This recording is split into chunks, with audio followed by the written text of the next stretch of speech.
Okay, welcome to the PSI synopsis for August 20th, 2025. Welcome Kirby Runyon, who will talk about ejecta emplacement and landslides on Charon, observations, theory, and experiment for mechanisms and effects. Take it away, Kirby. All right, thank you very much. I'm just going to share screen here. And so I am reprising the talk that I gave. Oops, I think I'm sharing my whole screen instead of just PowerPoint. So I'm reprising the talk that I gave for the 10-year anniversary of the Pluto Charon flyby by New Horizons. Here's Pluto Charon and the New Horizons spacecraft. And so that was last month, right up the road from where I live at Johns Hopkins APL. I've been on the science team for over a decade at this point. I'm out of funding now, but still on the science team.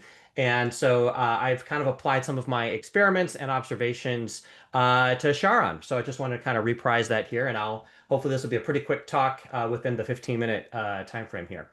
But it could be that as I've spent all this time thinking about ejecta deposition, that the deposition of ejecta could be analogous to the runout of landslides that we see around the solar system. And part of the motivation for studying ejecta emplacement is sort of to fill in the gaps in this process called ballistic erosion and sedimentation that was either postulated or I think made popular by Vern Overbeck in his 1975 paper, where Overbeck schematicized here showing the side of an ejecta curtain of material that's just been excavated from a crater. And as that conical ejecta curtain sweeps across the planetary landscape, it deposits itself, but it's still got quite a bit of forward momentum.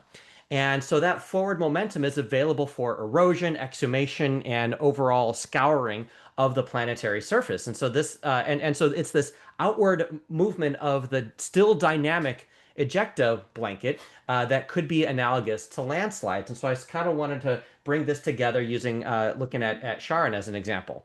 And so oh, by the way, I've learned the pronunciation is officially Charon because I met Charlene, for whom Charon was named by her husband.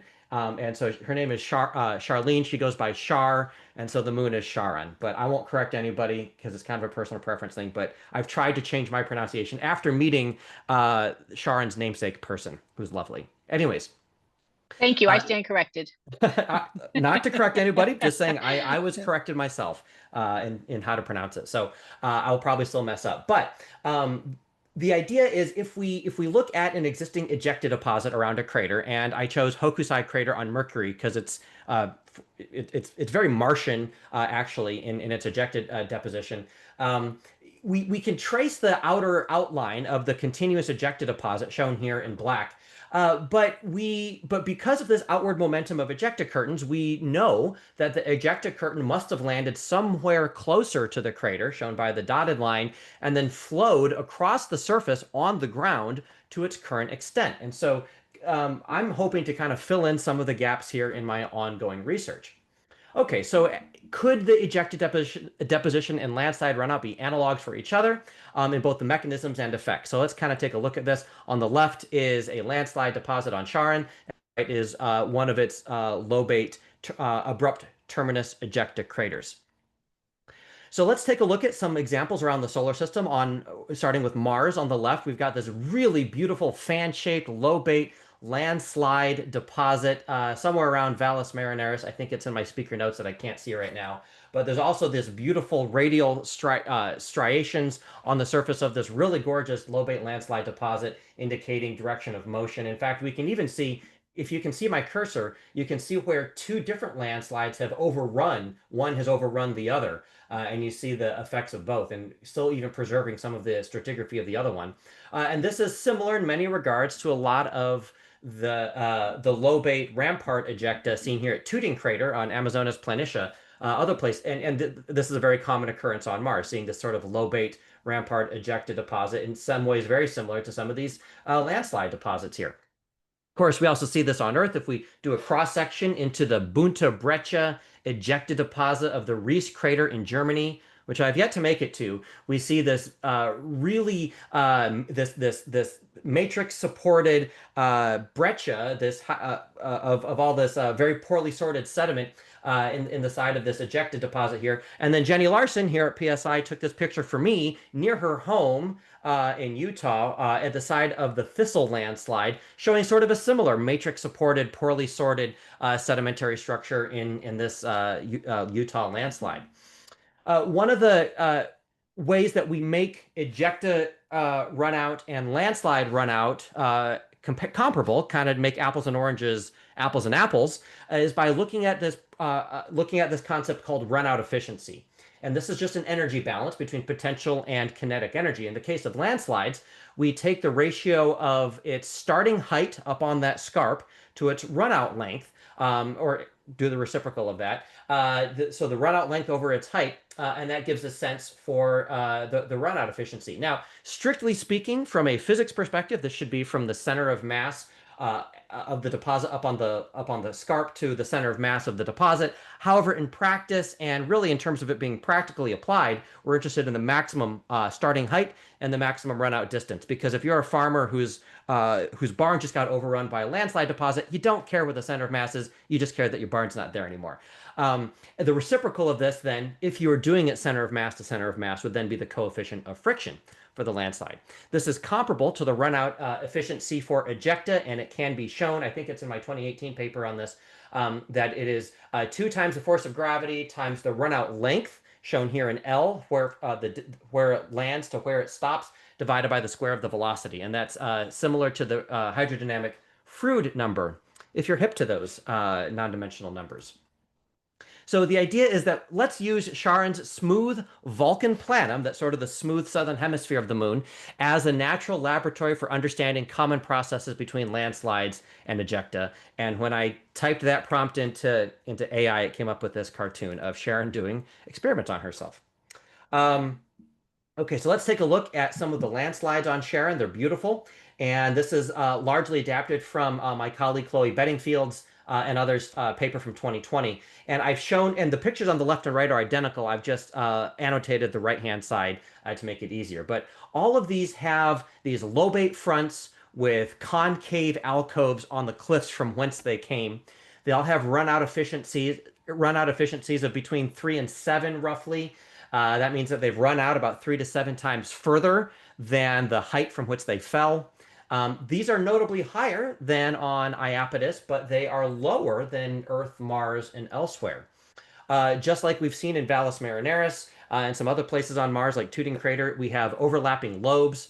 There's probably, based on energy relations that Chloe and others did in their 2020 paper, there's probably no basal melting of these landslide deposits, and they hypothesize that these are likely seismically triggered. If you can imagine that as that subsurface or as that briefly lived ocean, southern hemisphere ocean on Charon was freezing, there's probably a lot of seismic stresses going on in the crust, and we're going to see a lot of landslide deposits. Not to mention the seismicity from impacts. So here's just a few more examples, just some really gorgeous overlapping lobes in different parts of Serenity Chasma on the moon. And here's a fun one. This is a crater that's been partly infilled by the collapse of this cliff right here. So that's kind of a subtle one, but it's fun. These are comparable then to the abrupt termini ejecta we see on Charon, and this is very common on other moons across the solar system.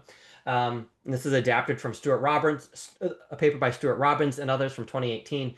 We tend to see this very well-defined outer margin in the ejecta deposit. They tend to be mostly pancake-shaped. Some of these might show distal ramparts, and they tend to be contiguous all the way around the crater with maybe a few overlapping lobes. In this image right here, the filled-in red arrows are a confident outer boundary for this. And as we move outward, there are some topographic features that we have decreasing amount of confidence could be distal kind of rampart ejected. It could be pre-existing or other topography, may not be related to the crater, but these are instances where there might be multiple distal lobes of ejecta from these craters.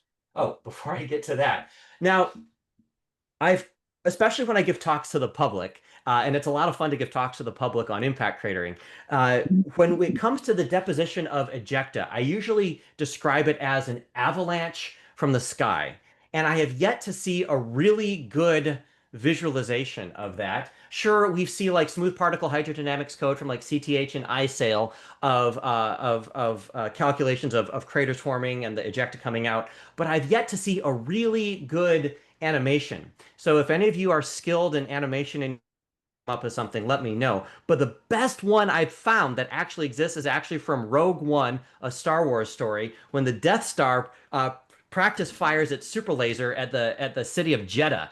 And so we see this ejecta curtain coming towards our heroes as the starship flies in here, and we see these boulders coming toward us as the overturned hinge of the transient cavity is opening up, and we see here's the avalanche from the sky with boulders sliding on the pre-impact surface here.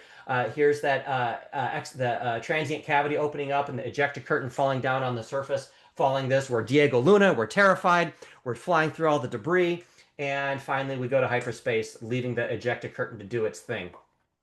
And so really the conclusion of this talk is that we need to build the Death Star so that we can have better experimental craters to study. Just kidding. But if we compare the ejecta runout from landslides, we see that both feature lobate distal extents, and these can include inner overlapping lobate facies. The ejecta ends abruptly on Charon in similar icy worlds like landslides, and this contrasts with the discontinuous ejecta many of us are very used to seeing on the moon and other rocky worlds.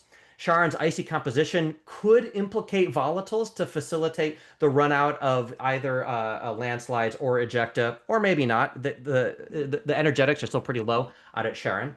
But we're still interested in answering the question, not just looking at the final landforms, but understanding how the processes are similar and different between ejecta and landslides. So there's quite a bit of future work to do. For instance, we need to estimate Charon's ejecta runout efficiency. We have estimates for the landslide runout efficiency that we can look at, but we need to know where that ejecta landed before it reached its final extent.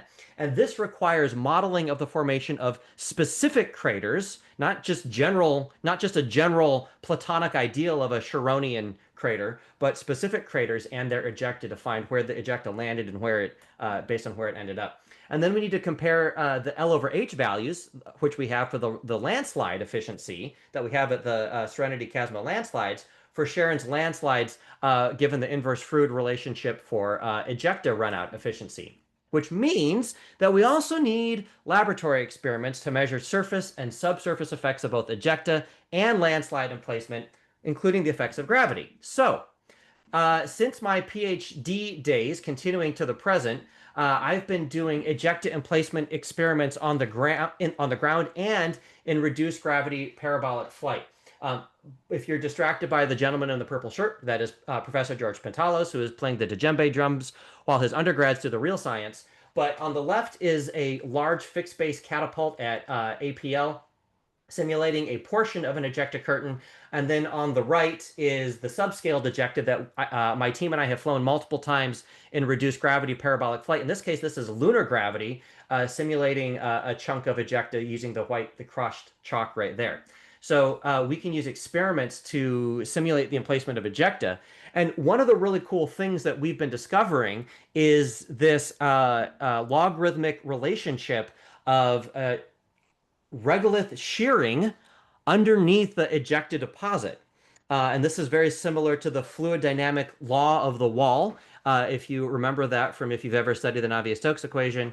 To my knowledge, this has not been reported before, but we can start asking questions like, if this is happening in experimental ejecta deposits, this subsurface shearing that follows this logarithmic law, to what extent does regolith shear beneath landslide deposits? I've looked for that in the literature. If you are aware of that, let me know, please.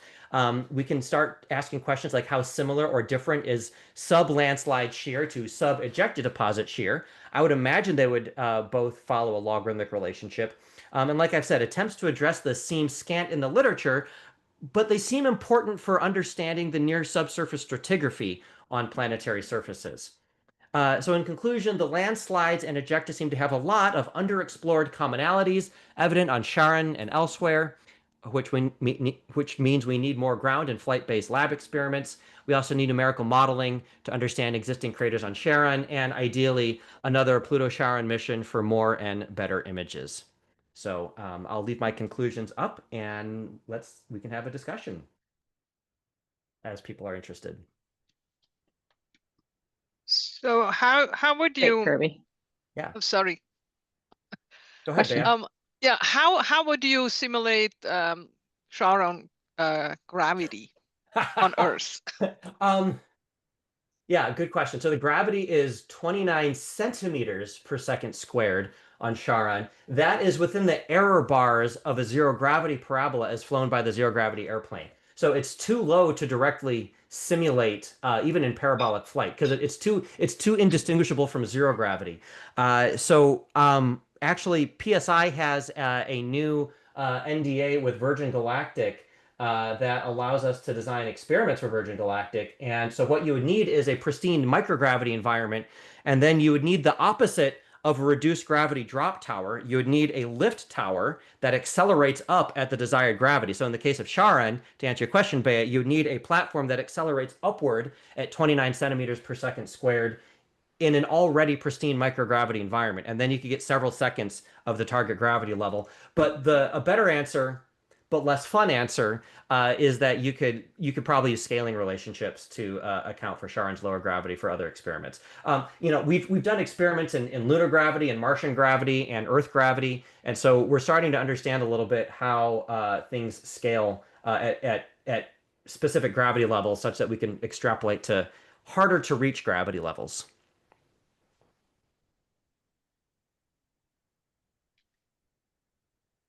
Kirby, I have a clarification question and a physics question. Okay.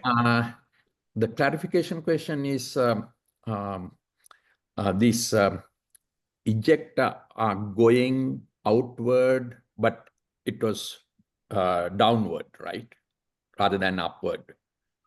It gets launched up. It gets launched out of the catapult, and then it does land outward and downward. Yeah. Okay. Thanks. Since there is a certain velocity and kinetic energy to begin with, the extension of the lobates that you should observe with respect to ejecta would be longer than the landslide lobates. Is that right? I'm there. I'm not sure I'm following. I mean, if you compare the lobates corresponding to the ejecta versus those due to landslides, because landslides you don't have other than the potential energy of the material at the top. Because of that, how do you compare the lengths of the lobates due to the two processes? Oh, okay. So we haven't done that yet, but if one were to do that, yeah, okay, I think I see what you're saying now. How would you? Well, you would compare the runout efficiencies, but those are defined differently. You get a runout efficiency which is a dimensionless number, but you would calculate them differently for a landslide versus an ejecta deposit. And so, yeah, so the starting energy for ejecta is where it lands, not where it ends up. The starting energy that's for ejecta for a landslide, it's potential energy up on the scarp. Mm-hmm. Did I at least dance around the answer to that? Yeah, basically I'm asking which process would generate longer displacements? I don't know. That's a great question. I think it really depends on some of the processes that facilitate runout or that enhance or reduce friction. So there's a lot of variable. There's a huge parameter space of variables of acoustic fluidization, of subsurface volatilization that can reduce friction. There's a lot there. So if you want to talk more offline, I'd be game, especially if we could like squeeze an abstract out of this or something. Okay. Amanda. Kirby, can you talk a little bit more about composition and its effects? Because I think I was surprised that you didn't seem to mention volatiles too much, except until kind of late, Yeah. especially for Charon. Yeah. So with Charon, of course, it's mostly water ice. So I haven't taken the composition into effect as much. In Chloe Bedingfield's 2020 paper, they looked at the energetics and said that there was unlikely to have enough energy to even melt the subsurface. So it probably stayed all frozen solid ice during the landslide emplacement on Charon. Now, so then we have questions of, well, what is the coefficient of friction of non-melting cryogenic temperature ice, like 30 But in Kelvin an water. impact that originally creates the ejecta, surely there will be melting and volatilization. Probably. I haven't gotten to that. Yeah. Okay. Yeah. So yeah, I mean, part of this talk was to like highlight areas for future work and to say, and the like, hey, if you're solving problems for ejecta emplacement, maybe you're simultaneously solving a problem for a landslide emplacement. It was kind of draw attention to that. Got it. So no, huge parameter space, great question. And cool. Alex put his hand down, but I'm curious what his question was. It was the same question about cooled ice. Okay. Okay, neat talk, Kirby. Thank Thanks you. for going through it with us. My pleasure. Thanks for your interest. Okay, I'm going to stop recording.